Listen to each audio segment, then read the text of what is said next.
पश्चिम बंगाल में केंद्रीय सुरक्षा व्यवस्था को लेकर बड़ा बदलाव देखने को मिला है। हाईकोर्ट के आदेश के बाद केंद्र सरकार ने आम जनता उन्नयन पार्टी के विधायक और चेयरमैन हुमायूं कबीर को दी गई Y+ श्रेणी की सुरक्षा वापस लेने का फैसला किया है। नमस्कार, मैं आशुतोष जोशी और आप देख रहे हैं न्यूज़ 18 का डिजिटल प्लेटफॉर्म।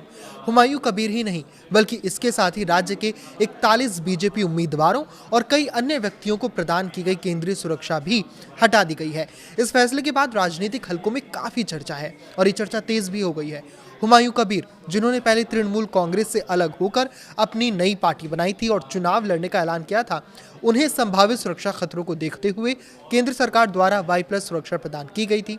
अब सुरक्षा हटाए जाने पर उन्होंने प्रतिक्रिया देते हुए कहा कि उनकी जान को अब भी गंभीर खतरा है और वो अपनी सुरक्षा बहाल कराने के लिए केंद्र और राज्य सरकार दोनों को पत्र लिखेंगे। उन्होंने ये भी आरोप लगाया कि सुरक्षा समीक्षा की प्रक्रिया में समानता नहीं बरती गई, क्योंकि जहां 41 बीजेपी नेताओं और बाकी लोगों की सुरक्षा वापस ले ली गई, वहीं कांग्रेस नेता अधीर रंजन चौधरी और ISF नेता नौशाद सिद्दीकी की सुरक्षा बरकरार रखी गई है। हुमायूं कबीर का यह भी कहना है कि उनके खिलाफ लगातार राजनीतिक और व्यक्तिगत खतरे बने हुए हैं, इसीलिए उन्हें पर्याप्त सुरक्षा मिलनी चाहिए। इस फैसले का असर केवल राजनीतिक नेताओं तक सीमित नहीं रहा, बल्कि कई अन्य चर्चित व्यक्तियों की सुरक्षा व्यवस्था में भी बदलाव किया गया है। इनमें पूर्व भारतीय क्रिकेटर कप्तान सौरव गांगुली की सुरक्षा श्रेणी को भी घटाकर Z से Y कर दिया गया है। गांगुली को पिछले लगभग 3 साल से उच्च स्तर की सुरक्षा प्राप्त थी। मई 2023 तक उन्हें Y श्रेणी की सुरक्षा मिली हुई थी, जिसके तहत कोलकाता पुलिस की स्पेशल ब्रांच के 3 सुरक्षाकर्मी उनकी व्यक्तिगत सुरक्षा में तैनात रहते थे हर वक्त, जिनमें 2 हथियारबंद अधिकारी शामिल थे। उनके निवास पर भी अतिरिक्त पुलिस बल मौजूद रहता था। बाद में मई 2023 में ममता बनर्जी सरकार ने उनकी सुरक्षा बढ़ाकर Z श्रेणी की कर दी थी। इसके बाद उनकी व्यक्तिगत सुरक्षा में तैनात अधिकारियों की संख्या बढ़कर 8 से 10 तक पहुंच गई थी। उनके घर की सुरक्षा व्यवस्था को भी और मजबूत किया गया था।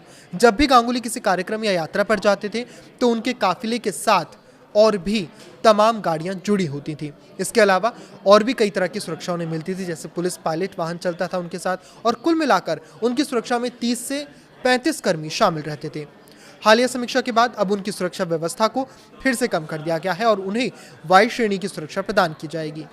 राज्य में सरकार बदलने के बाद प्रशासन की ओर से कई राजनीतिक नेताओं, जनप्रतिनिधियों और चर्चित हस्तियों की जो सुरक्षा थी, उनका पुनर्मूल्यांकन किया जा रहा है। अधिकारियों का कहना है कि सुरक्षा केवल वास्तविक खतरे के आकलन के आधार पर ही जारी रखी जाएगी। इस बीच पश्चिम बंगाल के मुख्यमंत्री शुवेंदु अधिकारी ने भी सार्वजनिक रूप से कहा है कि किसी भी व्यक्ति को अनावश्यक या अतिरिक्त सुरक्षा नहीं दी जाएगी और सुरक्षा व्यवस्था केवल उन्हीं लोगों को उपलब्ध कराई जाएगी जिनके लिए सुरक्षा एजेंसियों द्वारा वास्तविक खतरे की पुष्टि की जाएगी।